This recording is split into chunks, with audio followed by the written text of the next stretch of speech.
We can also use radioactivity for energy, because you can use this radioactive isotope that's generating gamma radiation and heat and all this stuff to actually warm up water.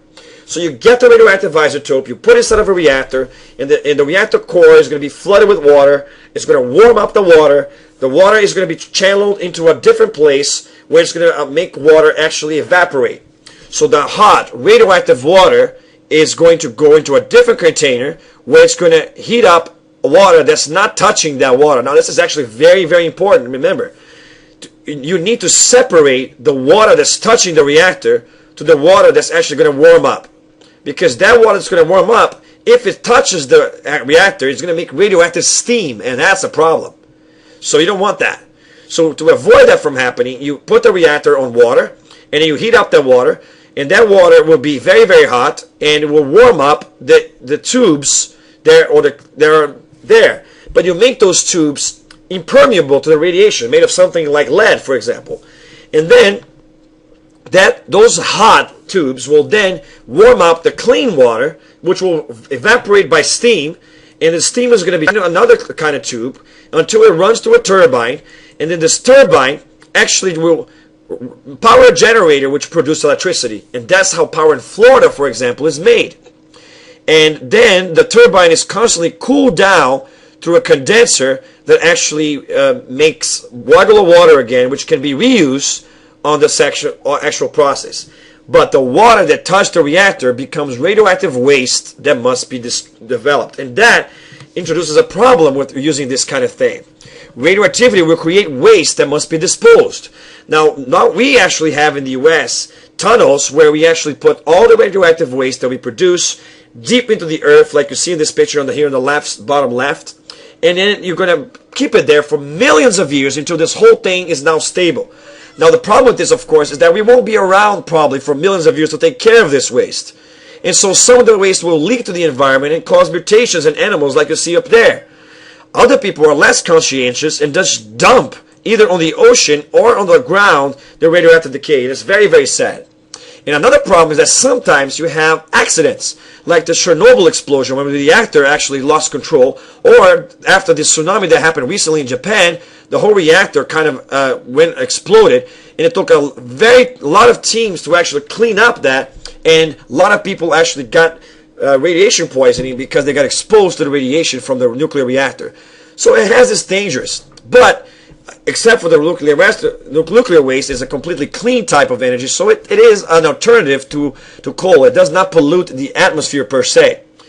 Finally, we can also use this to make weapons.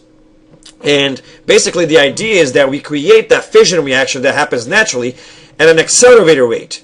We actually cause one atom of uranium to be hit by a neutron, which then splits into two atoms, which then hits other atoms, and then split into other atoms, which hit into other atoms, and so forth. And this creates a chain reaction that we recognize as an atomic bomb. Now, these atomic bombs are very, very, very destructive. And we've dumped two of them, one in Hiroshima and one in Nagasaki, right?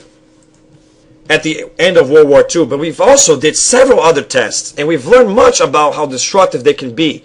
First of all, the hot center rise by convection cell and create this circulating plume as the air was going to cool down, it sinks, and then it creates this plume that we recognize as the actual mushroom cloud. Now the interesting thing is that within the first 300 meters or 3 blocks of the actual explosion, everything disintegrates. That chain reaction makes all the atoms split into tiddlings. And that actually disintegrates the matter at the very beginning. Apart from that, it becomes so hot that everything burns all the way to 2.4 miles away from the actual blast site. And the shock wave generated by the blast site also levels anything that doesn't burn. Beyond that, all the way to 4.3 miles, you're going to get fires starting as well because it's still hot, and some shock wave damage as well. Alright, you create a massive sound wave or disturbance of the air. And beyond that, all the way to 6.5 miles, it's possible that the fires will spread, and light damage by shock waves can also happen. But even beyond that, as that cloud rises into the atmosphere with radioactive isotopes and gets taken up by the wind, almost up to 100 miles away, depending on the wind, maybe even more, people will die from radiation poisoning from this thing. Einstein said, because he contributed to this discovery, as he figured out that mass and energy are the same thing, and all the other sciences which are involved in this said, this is probably something that we should never have created, but alas, we have. And now we have to live in the fear of a nuclear holocaust, because many countries are actually have these weapons, and including weapons that can be dropped or launched from portable things, or from submarines, or some rockets that can actually just go to space and go to land anywhere on Earth. Now you have a lot of countries that currently have nuclear weapons, and the ones in blue are the ones which signed non-proliferation treaties, which they say that basically I'm not doing any more nuclear weapons. But you also have other ones like Pakistan, India, and North Korea, and Israel, which have not signed the treaty and still have intentions to continue to make nuclear weapons. And you also have other countries which share weapons with other countries, including Germany, Italy, Turkey, Netherlands, Belgium. But the UK, France, Russia, China, United States all have nuclear weapons, but have signed a non-proliferation treaty and have said that they're not going to build any more. And you also have some countries like Syria and Iran that are suspected to have actual nuclear weapons in development.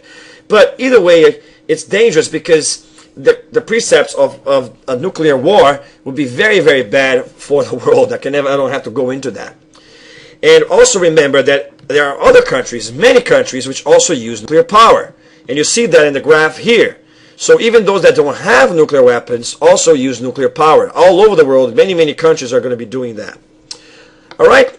And that is some of the ways in which we use radioactivity in our lives. And I hope you learn a lot. And on the next one, we're going to talk about the levels of energy in the atom. We'll see you guys then.